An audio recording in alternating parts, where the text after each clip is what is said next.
अगर आप सीए कर रहे हो, अगर आप सीए फाउंडेशन में हो और अगर आप मैथ्स पढ़ रहे हो और अगर आप इनको नहीं जानते तो मैं बिलीव ही नहीं कर सकता कि आप सीए कर रहे हो। इनके स्टूडेंट्स इनको सीए फाउंडेशन क्वांट का भगवान कहते हैं। और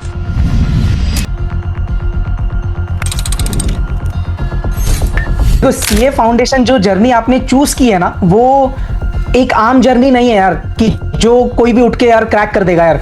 तो आपको क्या लगता है कि बच्चा क्यों फेल होता है मैथ्स में? उसको उसको टफ क्यों लगता है सर? आप 40 दिन में बेटा ये कर लेते हो ना, तो मेरे को गूज़बम्स आ रहा है यार, ये अचीवमेंट है यार। आगे है ना, ये मेरे को जब बच्चों का मैसेज ये आता है ना कि सर अब मेरे को मैथ से प्यार हो रहा है, करने मजा आ रहा है, मैंने बोला भाई तूने फाउंडेशन फोड़ दिया। मेरा ओवरनाइट मैराथन लेने का बस एक रीजन है यार। Hey guys, welcome back to BCL creations. You are watching legends talk season 2, जहां बातें इंस्पायरिंग नहीं गेम चेंजिंग होती है। And I just want to thank you all for showing your love and support for season 1। काफ़ी मज़ा आया वो सारे 8 एपिसोड्स रिकॉर्ड करके। सारे एपिसोड्स पे मुझे बहुत कुछ सीखने को मिला। आई होप आपको भी काफ़ी कुछ वैल्यूएबल मिला होगा। सीजन 2 काफ़ी इंटरेस्टिंग है और आज के हमारे गेस्ट काफ़ी इंपॉर्टेंट है, काफ़ी इंटरेस्टिंग है। और अगर आप सीए कर रहे हो, अगर आप सीए फाउंडेशन में हो और अगर आप मैथ्स पढ़ रहे हो और अगर आप इनको नहीं जानते तो मैं बिलीव ही नहीं कर सकता कि आप सीए कर रहे हो। इनके स्टूडेंट्स इनको सीए फाउंडेशन क्वांट का भगवान कहते हैं।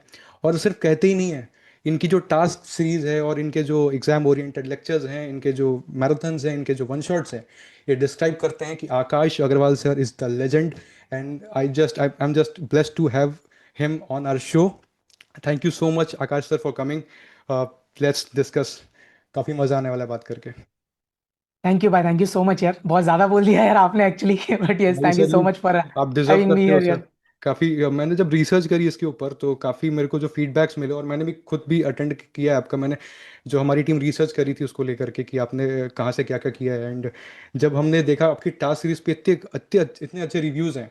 When I was in Pune, तो मेरे एक सीनियर थे, उन्होंने मुझे रिकमेंड किया था कि अगर आप क्वांट देने जा रहे हो तो आप ये 30 डेज़ का लेक्चर करके ही जाना।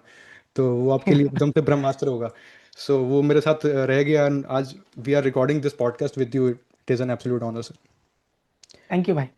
First sir, we really want to know your journey. I just want to, और बहुत सारे स्टूडेंट्स काफ़ी क्यूरियस हैं।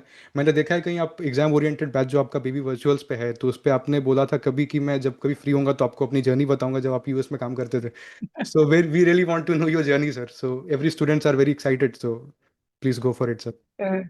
सही है, तो एकदम ब्रीफली बताऊंगा यार। तो डन। टेक्निकली यार मेरा पूरा बैकग्राउंड साइंस है एक्चुअली। अच्छा। तो मैंने इंडिया से, मुंबई से इंजीनियरिंग की है, मैकेनिकल इंजीनियरिंग। फिर उसके बाद में ऐसा था कि मेरे को और पढ़ना था। तो यार टेक्निकल एजुकेशन, मेरे को लगता है यूएस में जो टेक्नोलॉजी है वो है, तो वो काफ़ी अच्छा था। तो सोचा था कि भाई यूएस जाके पढ़ना है। तो मैंने एक्चुअली यूएस से एमएस किया है, mechanical okay. And aerospace engineering में। जैसे आप लोग का मास्टर्स होता है ना, एमकॉम, तो जी वैसा जी। मैंने एमएस यूएस से किया है। तो 2 साल मैंने एमएस यूएस से किया और उसके बाद तुरंत मैं इंडिया आ गया। तो एक्चुअली एजुकेशन या टीचिंग जर्नी की बात करेंगे ना, तो इंडिया में जब मैं इंजीनियरिंग कर रहा था ना, लाइक जैसे 12th के बाद, first year, second year, third year, fourth year, तभी भी मैं 11th 12th के बच्चों को मैथ्स पढ़ाया करता था। जी। तो टीचिंग में मेरे को बहुत पहले से इंटरेस्ट था यार। अब ऐसा था कि पढ़ना और है, इंजीनियरिंग पैशन है। तो जी। मैं मास्टर्स करने चले गया, बट कहीं ना कहीं वो था यार कि फाइनली अपन को टीचिंग करना है। अच्छा। और लाइक मेरे पापा एकदम हार्डकोर टीचर है यार, like okay. He is being teaching account from like last 40 years। तो ओके। वो एक मेरे को इंस्पिरेशन था कि ओके। भाई टीचिंग तो बहुत सही चीज़ है, क्योंकि उसमें जो बच्चों का प्यार मिलता है, जो सेटिस्फैक्शन मिलता है, जो अपन अपना लाइक क्रिएटिविटी बता सकते हैं, जो भी राइट सर। चीज़ है। तो राइट। जितना आप एफर्ट्स डालोगे, उससे 10x आपको बच्चों का प्यार मिलेगा। तो वो हमेशा बचपन से मैंने देखा हुआ है। तो वो एक बहुत बड़ा मोटिवेशन था यार कि भाई अपन को जाना टीचिंग में ही है। तो वही चीज़ था जी। यार कि आई केम बैक फ्रॉम यूएस, और फिर जैसे ही मैं यूएस से आ गया, तो अगेन मैंने फिर full fledged like CA foundation, तभी तो सीपीटी हुआ करता था। जी। तो सीए फाउंडेशन, फिर 11th 12th, फिर मैं सीएस फाउंडेशन को भी मैथ्स पढ़ाया करता था। एफवाई में जो फर्स्ट ईयर होता है ना, तो उनको जी। भी लाइक बी कॉम ले ले, बीएमएस ले ले, वो सब में मैं मैथ्स पढ़ाया करता था यार। तो ये एक एकदम मेरा ब्रीफ लाइक करियर वाला जर्नी है यार। और अभी पिछले मेरे को लगता है 10 साल के ऊपर हो गए कि I have been teaching CA foundation and commerce students math यार। सो सर, आपने सीए फाउंडेशन क्यों चूज़ किया? आप तो कोई और भी स्ट्रीम चूज़ कर सकते थे। अगर आप क्वांट के टीचर हो तो आप कहीं कहीं भी पढ़ा सकते थे। तो वो सही है, मोटिवेशन। वेरी ट्रू, देख। जी। हाँ सॉरी। जी जी। जी जी, कंटिन्यू सर। तो फिर टेक्निकली कैसे है ना, जैसे अगर एकदम सीधे सिंपल भाषा में बोले तो यार, अगर कोई बच्चा like, कोई कोई बंदा अगर साइंस बैकग्राउंड से है जी, यूएस से पढ़ के आ जाता है, तो वो कॉमर्स में सिखाने कभी नहीं जाएगा यार।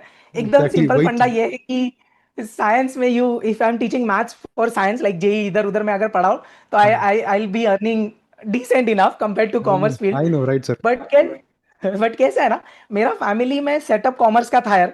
ओके। तो अब ऐसा था कि स्टार्ट तो उधर से ही करना था। लाइक एक्चुअली हमारे मुंबई में ना स्कूल्स भी है जिधर जी, हम अराउंड 4,000 5,000 अंडर प्रिविलेज किड्स पढ़ाते हैं यार।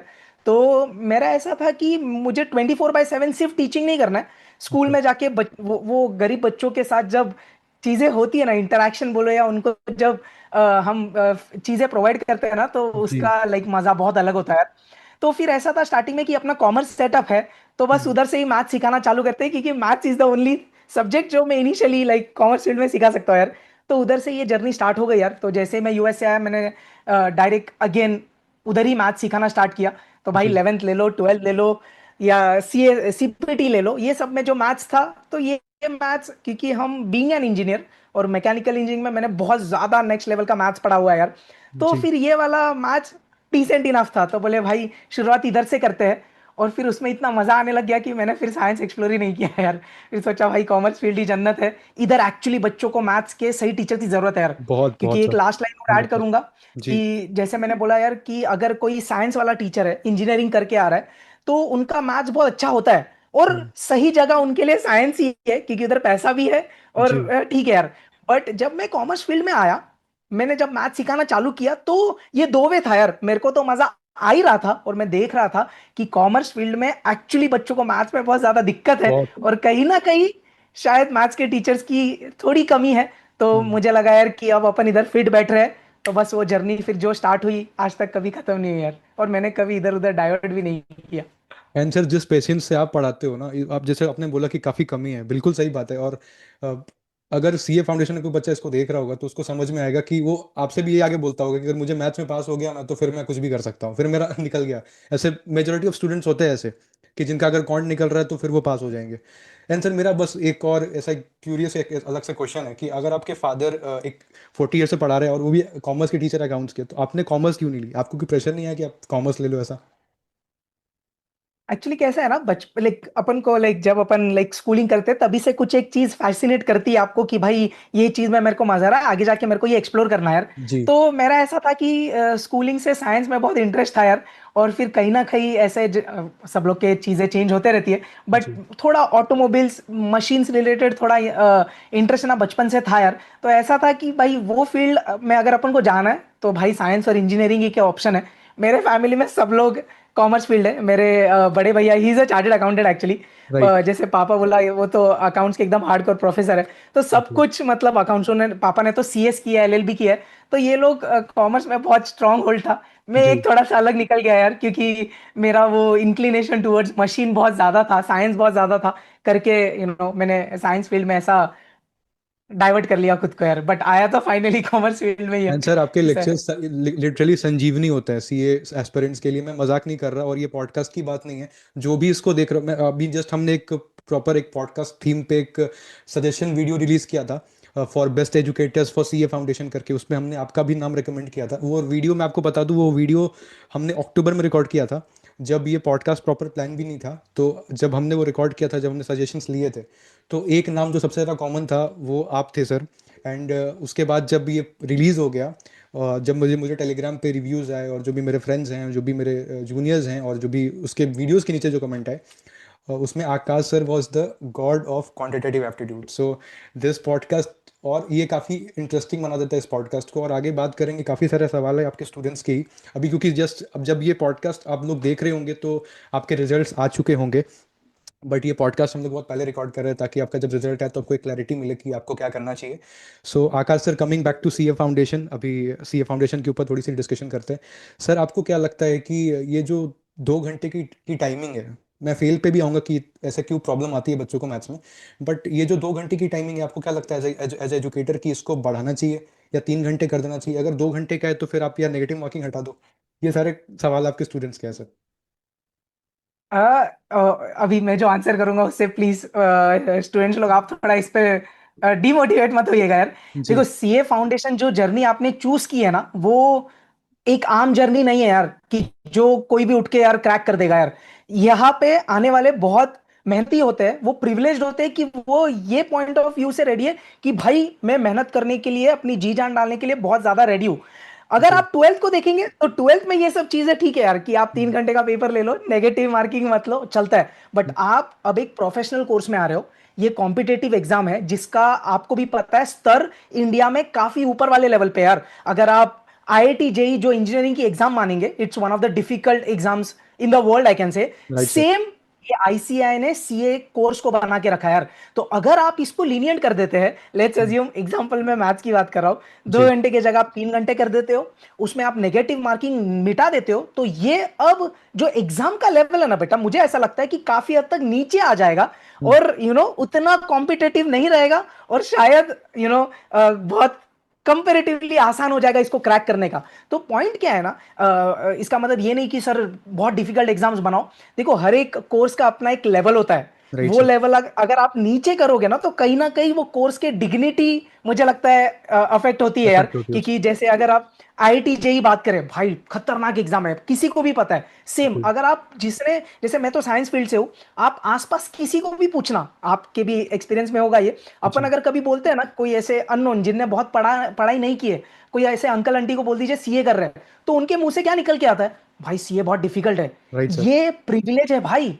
तो बहुत। प्लीज मेरा पॉइंट समझना, कि right sir. I know it's not easy to crack, but कुछ ऐसे रिस्ट्रिक्शंस, ऐसे कंस्ट्रेंट्स होने चाहिए, सो दैट आप उतना ज्यादा खुद को उसके काबिल बनाए, और ना कि एग्जाम का स्तर मेक इट मोर इजियर। बाकी 2 घंटा थोड़ा कम है, बट वही तो उसका मजा है यार। तो it will make it more, like it is making it more challenging. I know it's not at all easy. अगर आप मेरे को बोले कि एग्जाम कंडीशंस में जाके आज भी सर 2 घंटे में क्रैक करो मैथ्स, शायद 100 आउट ऑफ 100 लाना मेरे लिए भी पॉसिबल नहीं होगा यार। So I know it's difficult, but जैसे मैंने कहा कि वो एग्जाम का वो लेवल मेंटेन करना होगा इंस्टीट्यूट को।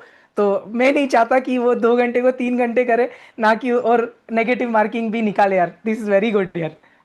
एंड सर वो स्टूडेंट्स बोलते हैं कि वो 13-14% का जो आजकल एक एवरेज मेंटेन कर रही है आईसीआई, तो आपको क्या लगता है कि वो सही है और उसको बढ़ाना चाहिए या फिर उसको जैसा चल रहा है वैसे ही चलने देना चाहिए, जो ये न्यू सिलेबस की बात अगेन बोल यार, अगेन ये चीजों का कैसा है ना, आईसीआई इंस्टीट्यूट के सब अपने कैलकुलेशंस होते हैं यार। जी। लाइक उनको पता है कि कुछ तो एक रीजन है, राइट, कि वो कंसिस्टेंटली 15 to 20% के बीच में रिजल्ट्स ला रहे हैं। वो जी। कुछ तो रीजन है। मैं नहीं मान, लाइक मैं एज अ टीचर ऐसा नहीं मानता कि बच्चों को पर्पजली फेल किया जाता है, ऐसा मैं, अगर आप मेरे को बोलेंगे कि बच्चा अगर मैथ्स का ऑब्जेक्टिव पेपर दे रहा है, जी। अगर उसने जो ऑब्जेक्टिव टिक किए, इंस्टीट्यूट ऐसा तो नहीं करेगी भाई मेरे को अब ये 20% के ऊपर रिजल्ट जा रहा है, ये बच्चे को मैं मैथ्स में फेल कर देती हूँ, भाई ऐसा नहीं हो रहा।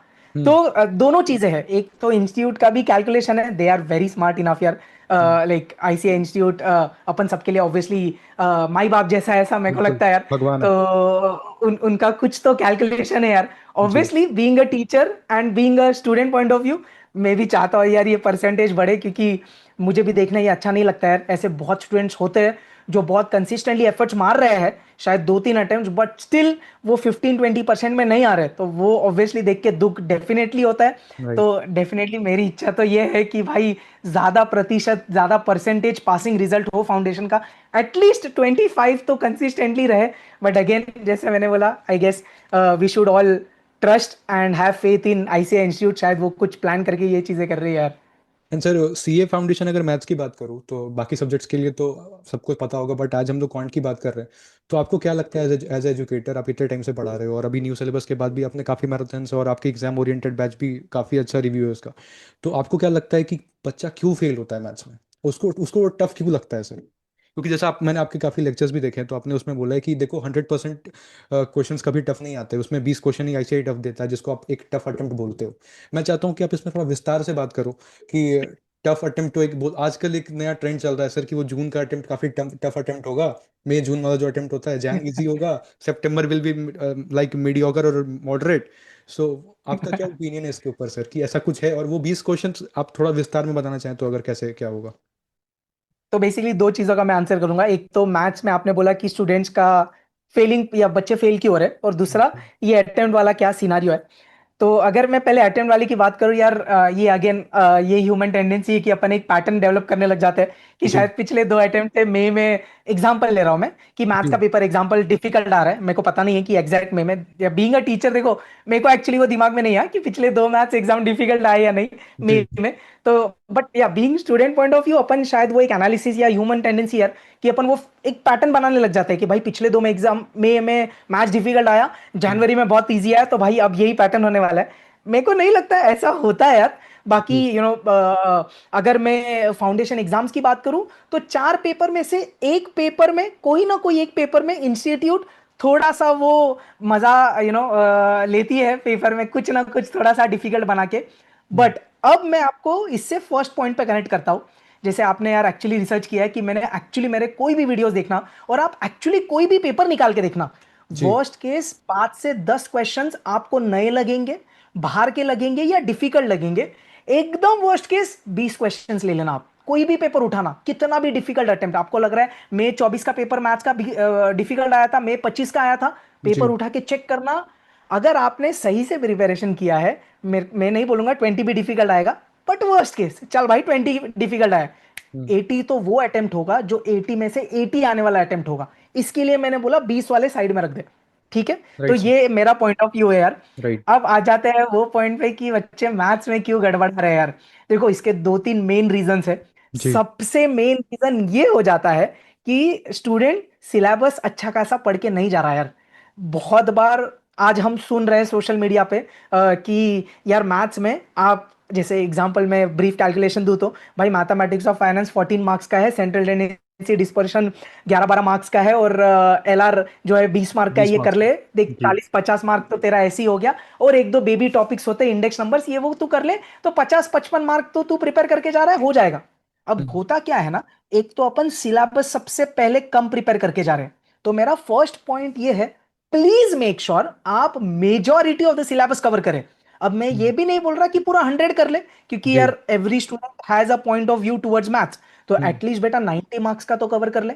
जी कैलकुलस जो एक सबको थोड़ा डिफिकल्ट लगता है non maths point of view, और एक दो कोई टॉपिक 5 मार्क का छोड़ना है छोड़ ले। 85 to 90 मार्क्स का प्रिपरेशन करना अनिवार्य है। अगर आप ये करते हो ना तो प्रोबेबिलिटी बहुत कम हो जाती है कि आप फेल होंगे। तो ये पहला पॉइंट। ठीक है, जी अब जी दूसरी पॉइंट क्या है ना, आप जो मटेरियल है जो आप कवर कर रहे हो वो बहुत मैटर करता है यार। आपका मैं हमेशा वीडियोस में बोलता हूं आप कहीं से भी पढ़ो कोई दिक्कत नहीं है, लेकिन दो चीजें आप कॉम्प्रोमाइज नहीं कर सकते। ये आप इंटर भी देख, लाइक फाउंडेशन देख लो, इंटर देख लो, फाइनल देख लो, सबसे पहली चीज स्टडी मटेरियल आप नहीं छोड़ के जा सकते यार। अब जी देखो थियोरी पॉइंट ऑफ व्यू या बाकी सब्जेक्ट्स का मैं नहीं बोल पाऊंगा, बट मैथ्स में क्वेश्चंस दिए हुए हैं और वो सिमिलर टाइप के क्वेश्चंस एग्जाम में आते हैं यार। एटलीस्ट इंस्टीट्यूट ने जो मॉड्यूल बनाया है ना उसका लेवल बहुत ऊपर नहीं रखा है, जी बट इनिशियली बेस बिल्डिंग के लिए, एक पूरा होलिस्टिक कवरेज के लिए स्टडी मटेरियल बहुत इंपॉर्टेंट है यार। इसके लिए मैं पिछले 10 साल से मैं जब भी मैथ्स का बैच लेता हूँ, रेगुलर ले दो, मेरा एग्जाम ओरिएंटेड ले दो, मेरा फर्स्ट प्रायोरिटी अपना स्टडी स्टडी मटेरियल के मटेरियल क्वेश्चंस है। तो आपको जी वो करना है। अब ये स्टडी मटेरियल अगर आप कवर करते हो ना तो उससे ये तो है कि आपको पासिंग मार्क्स आ जाएगा। कब? अगर आपने 85-90 मार्क्स का सिलेबस कवर किया है। सो syllabus coverage with study material will help you pass. अगर आप सिर्फ 50-60 मार्क का सिलेबस पढ़ के जाओगे ना तो सिर्फ स्टडी मटेरियल से बात नहीं बनेगी। तो फिर दूसरी चीज क्या है? अब नेक्स्ट चीज जो गेम चेंजर है वो है पास्ट ईयर क्वेश्चंस यार। अगेन आप एनालिसिस करना, आप जो लेटेस्ट एग्जाम हुआ है ना, जैसे मैं एक बोल रहा हूँ जैन 26 ले लो, जी मैंने एनालिसिस किया, आप जाके चैनल पे भी चेक करना, मैंने सोल्यूशन डाला है, जी मैंने रेफरेंसेस दिए कि क्वेश्चंस कौन से किधर से आए हुए हैं। अगर आप मेजॉरिटी देखेंगे ना, मेजॉरिटी पूरे पास्ट ईयर क्वेश्चन से आए यार। तो पास्ट ईयर क्वेश्चंस बहुत ज्यादा इंपॉर्टेंट है यार। सिर्फ स्टडी मटेरियल से बात नहीं बनेगी, आपको पास्ट ईयर क्वेश्चंस करने होंगे। और जी अगर टाइम कम है तो एटलीस्ट 5 से 6 साल का पास्ट ईयर क्वेश्चंस कर लो। 5 साल का करेंगे तो 10-12 अटेम्प्ट की बात होती है। और ये सब चीजें एक्चुअली यूट्यूब पे सब जगह रिसोर्सेज अवेलेबल है। अगर आप मेरे चैनल पे देखेंगे तो 2021 से लेटेस्ट तक के तो सब पेपर सॉल्यूशंस डिटेल में अवेलेबल है। आप ये दो चीजें करके जाइए, आपको मैथ्स में पास होने से कोई ताकत नहीं रोक सकती, ये मैं आपको गारंटी दे सकता हूँ यार। तो ये दो चीजें बहुत इंपॉर्टेंट है यार। Syllabus coverage is the first thing, and the सही source of tackling the question, study material and past year questions. और एक जी फाइनल चीज, आपको रिटर्न प्रैक्टिस करनी होगी यार। सिर्फ लेक्चर्स देख देख के जाओगे आपको मजा आएगा, आपको लगेगा भाई सब कुछ समझ रहा है, लेकिन जब खुद से वो क्वेश्चन थोड़े दिन बाद करने जाओगे ब्लैंक। क्यों? भाई रिटर्न प्रैक्टिस नहीं हुई है। तो अगर ये 3 चीजों पे हर एक स्टूडेंट ने काम करना चालू कर दिया ना, तो इंस्टीट्यूट का बाय डिफॉल्ट परसेंटेज आप देखना बढ़ जाएगा यार। Right sir. ये मेरे को सर लगता अभी है। जो आपने लास्ट में एक चीज़ बोली कि आप खुद से रिटर्न प्रैक्टिस करो, कई स्टूडेंट्स है जो हमारे कमिट में भी एक जो हम लोग ये पॉडकास्ट प्रिपरेशन कर रहे थे तो उस पर आपके आपके लिए सवाल आया कि सर अगर हम लोग लेक्चर्स के थ्रू क्वेश्चन, जैसे आपकी टास्क सीरीज है उसके बारे में हम लोग आगे बात करेंगे, बट टास्क सीरीज अगर हम लोग करके जाते हैं उसमें आप मल्टीपल पीवाईक्यूज, एमटीपी, आरटीपी सब कुछ आप कवर कर रहे हो, बट वो आकाश सर के थ्रू कवर हो रहा है, आकाश सर सॉल्व कर रहे हैं। तो उस टास्क सीरीज को करने का सही तरीका क्या होना चाहिए सर? जैसे आपने बोला कि खुद से क्वेश्चन करो तभी आप पास पास हो गए, तो अगर आप इस पे बता पाए थोड़ा कि सही तरीका क्या होगा। देखो अभी है ना इसमें, सही है। देखो दो पॉइंट ऑफ व्यू है। अगेन देखो जी अभी कैसा है, एक एक वो तरीका होता है कि तुम मेरा लेक्चर्स देख के कवर कर रहे हो, जैसे अगर आप टास्क सीरीज की बात कर रहे हो मेरे यूट्यूब से। तो अगर आपके पास टाइम कम है, अब कैसे हो जाता है यार, बहुत बार ऐसे केसेस होते हैं कि अब एंड में बच्चे के पास चारों सब्जेक्ट में बहुत कुछ बाकी है यार, जी अब बहुत सारा इनकम्प्लीट कवरेज बचा हुआ है। तो अब बच्चा क्या करेगा, टाइम ही कम है, तो मैथ्स के लिए समझो वो डेली 3-4 घंटे ही दे सकता है। तो जी 3-4 घंटे में वो बहुत कुछ नहीं कर पाएगा, राइट? तो वर्स्ट जी। केस वो क्या करेंगे फिर, चीजें कवर तो करनी है। वन तो शॉट वो करेंगे। केस में आप लेक्चर्स प्ले करिए। अगर आपके पास बहुत कम टाइम है, लाइक लेट्स अज्यूम हर एक टास्क सीरीज आपको 1-2 घंटे में कवर करनी है, तो आपने वीडियो प्ले कर दिया 1.5x पे, मैं एक्सप्लेन कर रहा हूं, आप सुन रहे, गो थ्रू कर रहे, कुछ लगा तो आप सॉल्व कर रहे। ठीक है, जी ये एकदम कम अगर आपके पास टाइम है। अगर आपके पास थोड़ा भी डिसेंट अमाउंट ऑफ टाइम है, आप अगर 3 से 4 घंटे दिन में, 3 घंटे आइडियली आप निकाल सकते हो, उतना निकालना चाहिए यार। एंड के जी 1-1.5 महीने में तो मैथ्स के लिए 3 घंटा डेली निकालना चाहिए। तो उसमें आप कैसे कर सकते हैं ना, वीडियो आप प्ले रखिए, जैसे ही क्वेश्चन दिख रहा है पॉज करो, take 1 minute maximum 2 minutes to solve it. जी बढ़िया। दो जी मिनट में अगर आपका सॉल्व नहीं हो रहा है, मतलब कहीं ना कहीं चीजें गड़बड़ है। वीडियो प्ले करिए, अंडरस्टैंड करिए, अच्छा आपको समझ गया, अब पॉज कर वो एक बार सॉल्व करके निकाल, बात खत्म। तो ये चीज में हो क्या रहा है, एक बार आपने खुद से कोशिश की, आपसे बन रहा है कि नहीं। राइट आपने बहुत टाइम नहीं डाला उसमें, क्योंकि अब राइट एंड में बहुत टाइम होता नहीं। Right 2 minute is an ideal case. अगर आपको लग रहा है क्वेश्चन थोड़ा लेंदी है, तो 5 मिनट ले लो, कोई टेंशन जी नहीं, क्योंकि कुछ कुछ क्वेश्चन ऐसे भी होते हैं ना, थ्योरी बेस्ड या एकदम पढ़ा और टिक कर दिया, तो वो तो 10 सेकंड में भी होंगे। तो मैंने जी एवरेज दिया 2 मिनट। तो पॉज करके एक बार ट्राई करिए, बन गया तो मजा आएगा, नहीं बना तो समझ जाएगा ना, टेंशन नहीं लेने का वो टाइम पे, अरे मेरे जी से बन नहीं रहा, अरे अभी सीखेंगे ना भाई, अब सीखेंगे, एग्जाम में क्रैक करेंगे। तो आपने वो एक्सप्लेनेशन सुन लिया, रट्टा नहीं मारा, उसको एक्सप्लेनेशन सुना, अब उसको सॉल्व करके निकालिए यार, पॉज करके, कॉपी मत कर, सॉल्व करके निकाल, आपके हाथ से एक बार जा रहा है वो, एक बार रिटन प्रैक्टिस हो रही है, आप फॉर्मूला लिख रहे हो, आप कैलकुलेटर यूज कर रहे हो, बस सबसे बेस्ट तरीका ये तो, आप पक्का गारंटी फोड़ के आएंगे। आंसर इसके ऊपर ना एक जो लास्ट मोमेंट जैसे आपने बोला कि काफ़ी कम टाइम होता है तो वो टास्क सीरीज को थोड़ा 2x में और ऐसे जल्दी कंप्लीट करने की कोशिश करते हैं। सर कई स्टूडेंट्स होते हैं ना जो आपसे आकर के अलग अलग सवाल पूछते हैं, तो मैं पूछना चाहता हूँ कि आप उसका आंसर क्या करते हो, तो उसमें मैक्सिमम लोग के क्वेरीज कवर हो जाएंगे, तो समराइज हो जाएगा थोड़ा सा। एक सवाल आपका आता है कि सर मैंने पढ़ा नहीं, तो अगर जैसे आपका वन शॉट है, क्विक रिवीजन सीरीज है, अगर मैं वो कर लूँ, मैं जैसे हम्म। मैं कई बार आपके सेशंस फॉलो कर रहा था ये पॉडकास्ट प्रिपेयर करने के पहले, तो मुझे एक चीज़ दिखी कि सर मैंने आपका एग्जाम ओरिएंटेड बैच नहीं लिया है, और अगर मैं आपकी quick sorry, revision exam oriented batch. नहीं लिया है, कोई स्टूडेंट आपसे पूछता है कि अगर मैंने आपका एग्जाम ओरिएंटेड बैच परचेज नहीं किया और मुझे मेरे पास टाइम कम बचा है और मुझे अब आप बताओ कि मैं आपकी क्विक रिवीजन सीरीज देख के चला जाता हूँ तो क्या मैं पास हो जाऊंगा? तो इस पे आपका क्या रिप्लाई होता है? अब कैसा है ना, ऐसा फंडा देखो, ये तब वैलिड है अगर आपने कहीं ना कहीं पहले सिलेबस पढ़ के रखा है। ऐसे तो नहीं होगा ना, आप आज तक पूरे ब्लैंक हो, जी कुछ मैथ्स पढ़ा ही नहीं फाउंडेशन का, आज आप अचानक से जाग गए और आपने बोला आप कोई रिवीजन सीरीज देखता हो भाई मैं तो पास हो जाऊंगा, ऐसे तो नहीं हो रहा। आपने ये जी भी शायद सुना होगा कि बच्चे बोलेंगे कि सर सिर्फ टास्क सीरीज कर लूं मैं पास हो जाऊंगा क्या। अगेन हम्म देखो ये वो केस में वैलिड नहीं है, राइट? बच्चे ने मैथ्स कभी नहीं पढ़ा है, हम्म आज पहली बार मैथ्स पढ़ने जा रहा है फाउंडेशन का, और सिर्फ 30 डेज टास्क सीरीज करेंगे तो पास हो जाएंगे क्या। तो ऑब्वियसली वो खुद को भी समझता है शायद स्टूडेंट पॉइंट ऑफ व्यू कि ये वो पूछना ही नहीं चाहता। वो राइट पूछना एक्चुअली क्या चाहता है कि सर मैंने ऑलरेडी सिलेबस प्रिपेयर किया हुआ है, अब पॉइंट क्या है, टुवर्ड्स द एंड में क्या करूं ताकि मेरा पूरा रिवीजन भी हो जाए और सब हम्म वैरायटी के क्वेश्चंस भी कवर हो जाए। तो मैं हम्म बोलूंगा भाई टास्क सीरीज भी चलेगा, या तो क्विक रिवीजन सीरीज कर। अब टास्क सीरीज में क्या है, जैसे आपने बोला मैं उसमें लेटेस्ट के पीवाई क्यू सॉल्व कर रहा हूँ, मॉक टेस्ट पेपर सॉल्व कर रहा हूँ, और मैं एक जो 100 इंपॉर्टेंट क्वेश्चंस की सीरीज ला रहा हूँ वो सॉल्व कर रहा हूँ, उसमें कॉन्सेप्ट्स का डिटेल डिस्कशन नहीं होता, आई am just hmm, solving sums. तो अगर जी आपके कॉन्सेप्ट तगड़े हैं, तो भाई सिर्फ टास्क सीरीज कर ले, पूरा रिवीजन हो जाता। जी बट अगर आपको कॉन्सेप्ट रिवीजन चाहिए with all variety of questions from the module, from the PYQs and some important questions, तो क्विक रिवीजन सीरीज शानदार है। अब इसमें क्या होता है ना, अगेन मैं स्ट्रेस कर रहा हूँ, आपने कहीं ना कहीं सिलेबस पहले पढ़ रखा है, जी। अब आपको वो पूरा रिकॉल रिवाइज करना है। क्विक रिवीजन सीरीज में होगा क्या ना, आप देखना कोई भी चैप्टर 2 घंटे के अंदर कवर हो जाता है, जिसमें हर एक concept exam point of view hmm, and सब वैरायटी के क्वेश्चंस है वो कवर हो जाते हैं। अगर जी। आप इतना कर लेते हो ना तो मोटा मोटा इसके आसपास ही क्वेश्चन एग्जाम में आएगा। But still to be very sure, फिर मैं बच्चे को क्या बोलता हूँ ना, बेटा एक बार क्विक रिवीजन सीरीज कर ले। जैसे एग्जांपल, आपने मेरे चैनल से सेंट्रल टेंडेंसी और डिस्पर्शन का क्विक रिवीजन सीरीज कर लिया। जी। अब क्या कर, मेरे चैनल पे जा, 2021 से 26 वाले सब past year papers chapter wise है, सब पेपर्स ओपन कर और सब में से सिर्फ सेंट्रल टेंडेंसी और डिस्पर्शन के क्वेश्चन सॉल्व कर। आप खुद से कर पाएंगे, मेजॉरिटी ऑफ क्वेश्चंस खुद से कर पाएंगे। क्यों भाई, क्विक रिवीजन सीरीज में सब वैरायटी कवर्ड है, तो राइट। मेजॉरिटी ऑफ पीवाईक्यूज आप जब सॉल्व करेंगे थोड़ा थोड़ा कॉन्फिडेंस आएगा, भाई मैं कर पा रहा हूं, और कुछ जी। नए क्वेश्चंस भी मिलेंगे। तो बस आप अब एग्जाम रेडी है यार। तो टुवर्ड्स द एंड ये जो कॉम्बो है ना, क्विक रिवीजन सीरीज जिसको मैं क्यूआरएस बोलता हूं और पीवाईक्यूज, भाई इसके बेसिस पे बच्चा गारंटी पास हो सकता है यार। अगेन उसने पहले सिलेबस पढ़ रखा होगा तो। And sir, exam oriented batch, जैसे अभी मैं अभी एग्जाम को अप्रोक्सीमेटली 3 महीने बचे हैं, तो अभी कुछ कोई स्टूडेंट आपका एग्जाम ओरिएंटेड बैच परचेस करना चाहता है, अगर आप उसके लिए थोड़ा शॉर्ट में बता पाओ कि उसके लिए रोड मैप क्या होना चाहिए यहाँ से लेकर के अप्रोक्सीमेटली मई तक का, अप्रैल तक का, मई को साइड करते सही हैं, है। अप्रैल तक का। राइट। तो मैं रफली समझो, स्टूडेंट्स ये कभी भी देख रहे हो समझो, तो मैं एक जी। 3 मंथ्स का ब्रैकेट लेता हूँ। अब जी। देखो, रेगुलर या डिटेल बैच का मजा तब आता है जब आपके पास अराउंड 5 मंथ्स हो, जी। ताकि उसमें चीजें डिटेल में कवर हो और ज्यादा कवरेज उसमें ऑब्वियसली होता है और आपको थोड़ा ज्यादा समय भी मिलता है। बट हम्म, जितना अपन एग्जाम के करीब जाते हैं, समझो आप जैसे बोल रहे हो, let's assume we just have 3 months to exam.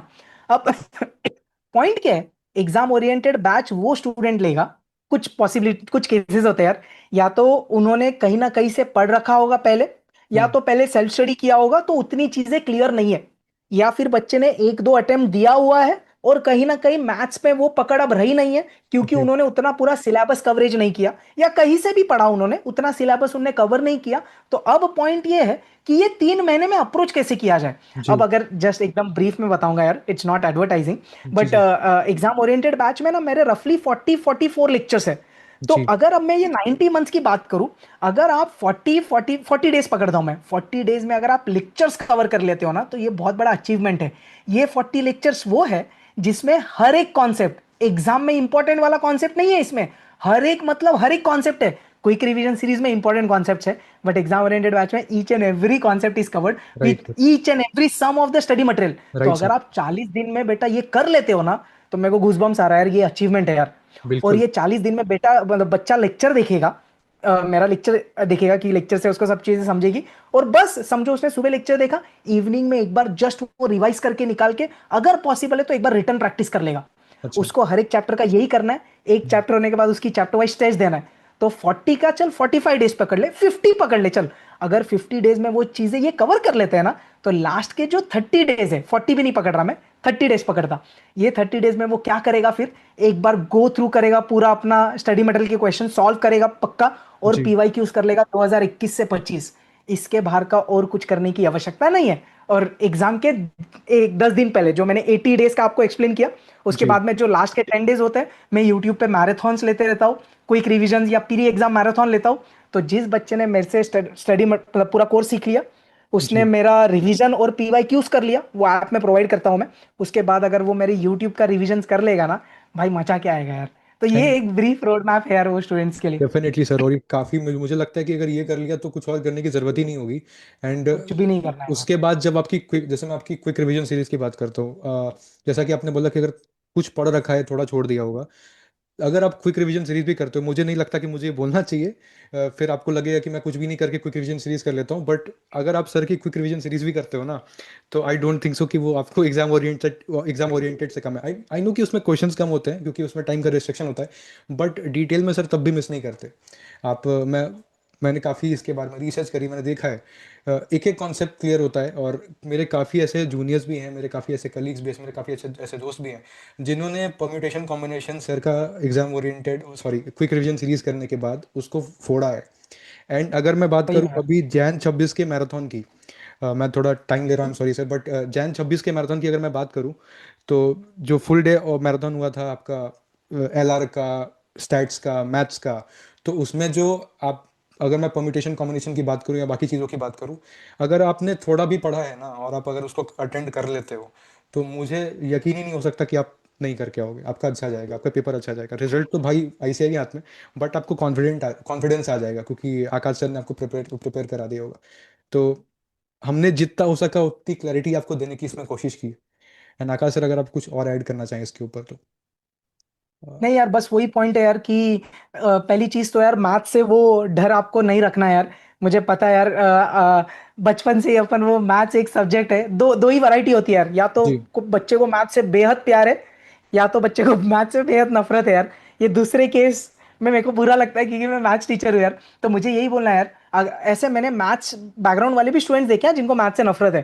तो जी ये सिर्फ नॉन मैथ्स मैथ्स नहीं, ये तो हमने वो कैटेगरी बना दी है। बट ऐसा कुछ नहीं है यार। अगर आप नॉन मैथ्स बैकग्राउंड से हो या आप मैथ्स बैकग्राउंड से हो, पहले तो मैं ये आपसे प्लीज रिक्वेस्ट करूंगा, please, it's not easy I know, आप वो आपके मन से ना मैथ्स का डर निकाल दो यार। और वो डर निकलेगा कब पता है? जब आप सही जगह से पढ़ोगे। मैं अगेन ये नहीं बोल रहा मेरे से पढ़ो, आपको जिधर जी से मैथ्स समझ में आ रही है ना, जिधर से आपको मैथ्स पढ़ने मजा आ रहा है ना, उधर आप पढ़िए। थोड़ा समय दीजिए। देखो, अचानक ऐसा नहीं होता कि 2 दिन आपको मैथ समझा अब मैं दुनिया फोड़ दूंगा, ऐसा नहीं होता यार। जी मैथ्स को कंसिस्टेंसी लगती है, अंडरस्टैंडिंग विथ प्रैक्टिस।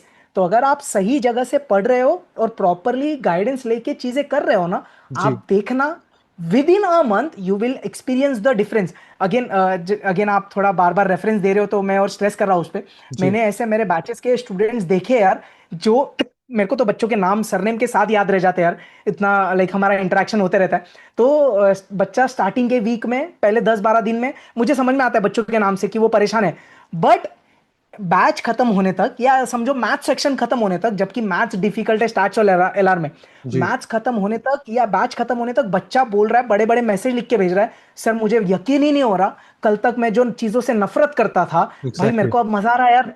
एग्जैक्टली ये मैं एक जरिया हूं, मैं उनको ये बोलता हूँ कि आई एम जस्ट एक जरिया हूं यार मैं। यहाँ ये ड्रास्टिक चेंज आप में क्यों आया है? क्योंकि आपने वो कंसिस्टेंसी रखी है यार। पहले आप मैथ से दूर भागा करते थे, जी अब कहीं ना कहीं आपको मजा आ रहा है तो आप वो कर रहे हो, आप वो कंसिस्टेंटली निरंतर कर रहे हो ना, तो उसका आउटपुट आपको मिल रहा है। और वो चेंज आपके जीवन में अगर आ गया ना, मेरे को राइट जब बच्चों का मैसेज ये आता है ना कि सर अब मेरे को मैथ से प्यार हो रहा है, करने मजा आ रहा है, मैंने बोला भाई तूने फाउंडेशन फोड़ दिया।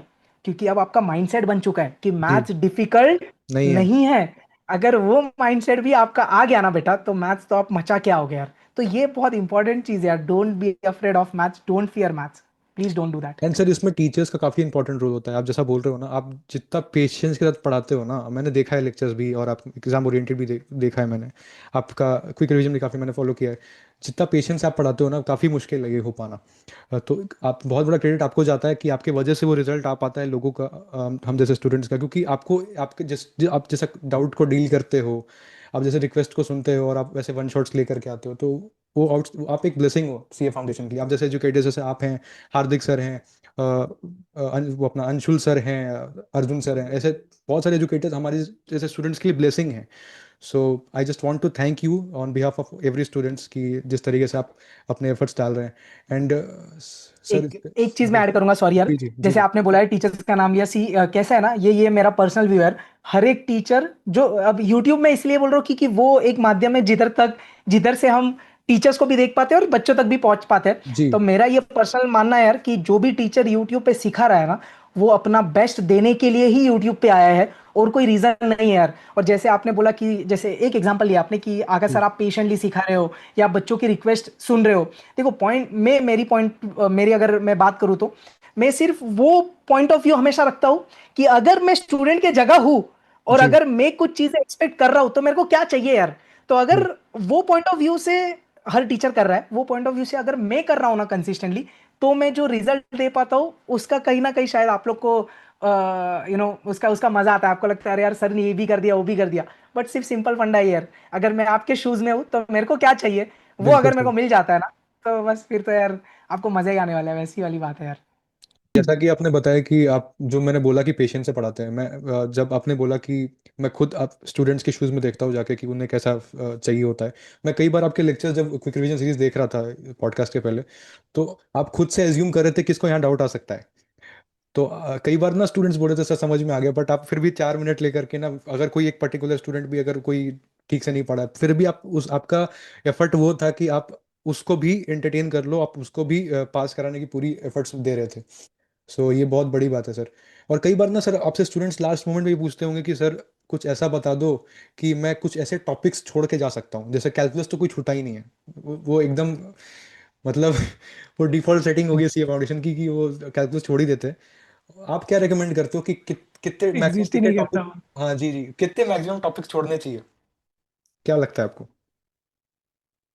ये अगर दिल से पूछेंगे मेरे को तो यार मैं तो बोलूंगा सिर्फ कैलकुलस ही एक टॉपिक है जो छोड़ के जाना चाहिए यार। बाकी जी मेरे को लगता है कि आप मेरे को पूछे तो यार मेरे को लगता है सिर्फ कैलकुलस एक टॉपिक है जो शायद छोड़ के जाना चाहिए यार। फिर भी अगर आप मेरे को वर्स्ट केस पूछे सर और क्या, तो यार worst case would be 3 topics. अब ये 3 टॉपिक्स कौन है वो अगेन डिपेंड करता है यार। जैसे कैलकुलस तो एक सबसे मोस्ट निग्लेक्टेड टॉपिक है। राइट। उसके बाद में यार मेरे को लगता है थियोरेटिकल डिस्ट्रीब्यूशन और प्रोबेबिलिटी है। कुछ लोगों को वो मजा नहीं आता। कुछ लोगों को सेट वाला टॉपिक मजा नहीं आता यार। कुछ लोग जी होते हैं जिनको लॉगरिथम मजा नहीं आता। तो ऐसे सबका लाइकिंग के ऊपर भी डिपेंड करता है। तो अगर आप मेरे को पर्सनली पूछे तो I would suggest a maximum of 10 to 15 marks का कोई भी चैप्टर्स हो, लाइक 2-3 कॉम्बिनेशन जो भी आप कर लो। तो जैसे calculus 3 to 5 marks, theoretical distribution ले लो 4-5 मार्क्स और समझो आपको प्रोबेबिलिटी छोड़ना है जो नहीं छोड़ के जाना चाहिए यार, उसका जी वेटेज कंसिस्टेंटली बढ़ रहा है। तो ऐसे 2-3 टॉपिक कोई ले लो जिसका वेटेज 10, वर्स्ट केस 15 मार्क, वो आप छोड़ के जाइए। अगेन फिर से मैं सम अप करने यही बोलूंगा, इफ पॉसिबल सिर्फ कैलकुलस छोड़ के जाना यार। प्रोबेबिलिटी और थ्योरेटिकल भी डिफिकल्ट नहीं है। जैसे आपने जी थोड़ी देर पहले बोला ना, कोई ऐसे ऐसे बच्चे मैंने भी देखे यार कि शायद प्रोबेबिलिटी थ्योरेटिकल नहीं पढ़ा लेकिन क्विक रिवीजन सीरीज देखा, उससे उसको एक काफी होलिस्टिक अप्रोच मिल गया, एक आइडिया मिल गया। अब जब उसके बाद उन्होंने मॉड्यूल के क्वेश्चंस करे या जी पीवाईक्यूज करे तो बात बनने लग गई, और 5 में से 3 तो गारंटी उसने फोड़ा है। तो इतना जी। भी कर लोगे तो सही है यार, क्यों चैप्टर छोड़ना है, वैसा वाला बात एंड सर आपका वार्म अप सेशन को लेकर के क्या है। थॉट है, जो एग्जाम के दिन सुबह में लिया जाता है? मुझे लगता है कि आप नहीं लेते, मैंने शायद नहीं देखा आपका वार्म अप सेशन। तो आपका क्या थॉट है उसके ऊपर? और एक दिन पहले जो एक 1.5 डेज का स्ट्रैटेजी होता है, उस पर अगर आप थोड़ा क्विकली एक बार बता पाओ कि हम्म, स्टूडेंट को क्या वन शॉट के ऊपर जाना चाहिए या फिर खुद से पढ़ना चाहिए, क्या प्रेफर करना चाहिए, आप क्या बताना चाहोगे? सही है। तो 1.5 डेज में कैसे है ना, देखो दो कैटेगरी ऑफ स्टूडेंट्स होते हैं। एक वो स्टूडेंट्स जिनको पूरा सेल्फ स्टडी करना है क्योंकि उनको पता है कि मैंने सब कुछ कर लिया है, सब रिसोर्सेस मैंने लेक्चर्स देख लिए है, मैंने रिवीजन जिधर से करना था कर लिया, सब कुछ रेडी है। मेरे को पता है 1.5 डेज में क्या करना है, क्योंकि ऐसे बच्चे होते हैं यार, जैसे बैच में भी मैं गाइड करता हूँ, ऐसे सब जगह से बच्चे होते हैं जिनको पता है कि 1.5 डेज में अब आपको क्या मटेरियल रेफर करना है, क्या जी चीजें प्रैक्टिस करनी है, क्या गो थ्रू करना है। तो जी वो लोगों के लिए 1.5 डेज में self study is the best की। और मैं यही बोलूंगा, अगर मैं उनके जगह होता तो मैं 1.5 डेज में सेल्फ स्टडी ही करता यार, क्योंकि मैंने हमेशा वही किया मेरे जीवन में। जी बट अब एक दूसरी कैटेगरी ऑफ स्टूडेंट्स होते हैं यार, जिनको ऐसा होता है कि सर हमने सब कुछ किया हुआ है लेकिन अब ये 1.5 डेज में हो सके तो आप या सर मेरे को ऐसा कोई जरिया बता दो जिधर से मैं साथ में रिवीजन कर पाऊं, मेरे को खुद से शायद नहीं करना है। तो वो केस में जैसे अभी कुछ टाइम से मैं ओवरनाइट मैराथन लेते आ रहा हूँ यार। तो आपने जैसे वो वार्म अप सेशन बोला, ये दोनों को मैं कंबाइन करता हूँ यार। मेरा ओवरनाइट मैराथन लेने का बस एक रीजन है यार, कि मेरे को ये भी समझता है अब लॉ का पेपर के बाद, जैसे लॉ का पेपर 5 बजे खत्म हो रहा है, आकाश सर जी का ओवरनाइट मैराथन 7 बजे चालू हो रहा है। और लॉ के एग्जाम के लिए पहले ही बच्चा परेशान टेंशन में होता है, वो कम सोता है। और जी आकाश सर 7 बजे ही सेशन चालू कर रहे हैं और सुबह 4-5 बजे तक लेक्चर ले रहे हैं यार, बच्चा को कैसे डाइजेस्ट होगा। अब इसके जी पीछे 2 रीजन है। एक तो वो सेट ऑफ स्टूडेंट्स, ऐसे बहुत सारे स्टूडेंट्स हैं जिनके साथ ये होता है लेकिन वो कंसिस्टेंटली पूरा एंड तक मैराथन अटेंड करते हैं। तो ये जी वो सेट ऑफ स्टूडेंट्स जिनको ऐसा है सर आपके साथ करेंगे, आप करवाते जाओ, मेरे को मजा आ रहा है, मैं फोकस्ड हूं, खुद से शायद नहीं कर पाऊंगा, तो वो पूरा लाइव देख रहा है। हम्म अब दूसरा सेट ऑफ स्टूडेंट वो है जिन्होंने 7 बजे शायद ज्वाइन किया, 10-11 बजे अब उनका बोला भाई अब एग्जॉस्ट हो गया, मैं सैचुरेट हो गया, मैं अब सोने जा रहा हूं। कोई टेंशन नहीं। अगर आप सुबह 4-5 बजे उठ रहे हो, आपके पास अब पूरा कंटेंट रेडी है, चाहिए तो 1.5 पे देख या 2x पे देख, अब आपको लाइव में अटेंड करके टाइम वेस्ट शायद करने की जरूरत नहीं है। बस वो जी रीजन होता है कि मैं ओवरनाइट मैराथन लेता हूँ, ना कि उसको नेक्स्ट डे या वार्म अप सेशन पे जाता हूँ। बाकी अगेन हर स्टूडेंट का अपना अपना चॉइस है, हर एजुकेटर का अपना अपना एक्सपीरियंस है, उनको पता है उनको क्या प्रोवाइड करना है। तो वार्म वार्म अप सेशन जो आप बोल रहे हो यार, उनका भी अपना अलग मजा होता है आई गेस। वो टीचर और जो स्टूडेंट्स बिल्कुल अटेंड करते हैं उनको डेफिनेटली उसका फायदा होता रहेगा, तभी वो अटेंड करते होंगे यार। बिल्कुल बिल्कुल तो sir. Everyone has their own point of view, उनको पता है क्या उनको देना है, तो बस अलग अलग जरिया है यार। एंड आई होप कि जो जो भी इस लेक्चर इस पॉडकास्ट को देख रहा होगा, आपको मैक्सिमम आपकी क्वेरी सॉल्व हो गई होगी। हमने मैक्सिमम चीज़ों को, आपके जितने सवाल थे उसको समराइज करके आकाश सर के थ्रू आपको क्लैरिटी देने की कोशिश करी। And thank you so much Akash sir for coming to legends talk season 2। आपके बिना ये जो सीजन है हमारा वो अधूरा हो जाता, और ये काफ़ी टाइम से हमने ये मैनिफेस्ट किया था, and this is happening today. I am very much grateful to you sir. Thank you so much for coming. Thank you भाई, थैंक यू। मुझे बहुत अच्छा लग रहा है कि आपने मेरे को अपॉर्चुनिटी दी और आप इतना बोल रहे हैं। ऐसा कुछ नहीं है यार, वी आर जस्ट, आप हम बस वही काम कर रहे हैं कि कहीं ना कहीं आपका भी मैं एक्चुअली बहुत बड़ा शुक्रिया करूंगा कि आप अलग अलग टीचर्स को प्लेटफॉर्म पे लेके आ रहे हैं, जस्ट सो दैट अगर कोई गैप बचा है स्टूडेंट के मन में या टीचर के मन में जो वो कम्युनिकेशन नहीं हो पा रहा है, तो जी। आप जैसे प्लेटफॉर्म आई गेस वो एक मीडियम बन रहे हैं। तो आई आई आई रियली अप्रिशिएट, बहुत अच्छा काम कर रहे हैं यार आप, thank you so much. And I hope कि इसके बाद मैं एक और मैनिफेस्ट करता हूँ। Let's see how it goes. कभी ऐसा होगा, कभी ऐसा मुंबई में कभी आना होगा and will record podcast face to face, ऐसा कभी होगा तो वो भी अलग होगा, अलग एक्सपीरियंस होगा डेफिनेटली। डेफिनेटली भाई, will do that and definitely भाई। Will collaborate in future as well. So thank you so much sir for coming. बहुत मजा आया आपसे बात करके। Thank thank you so much यार, डेफिनेटली। मैं हमेशा बोलता हूँ यार, जिसको भी मुंबई आके मुझसे मिलना है तो अगर आप आ रहे हो और तो मुझे तो बहुत अच्छा लगेगा यार। विल और बिफोर एंडिंग मैं एक जैसे हमेशा एंड करता हूँ यार, तो I definitely do that. Definitely जो सर। मेरा एक कॉमन डायलॉग है यार। डेफिनेटली। चलिए, थैंक यू सो मच यार, I hope the podcast was worth it. Thank you so much Avinish for having me here.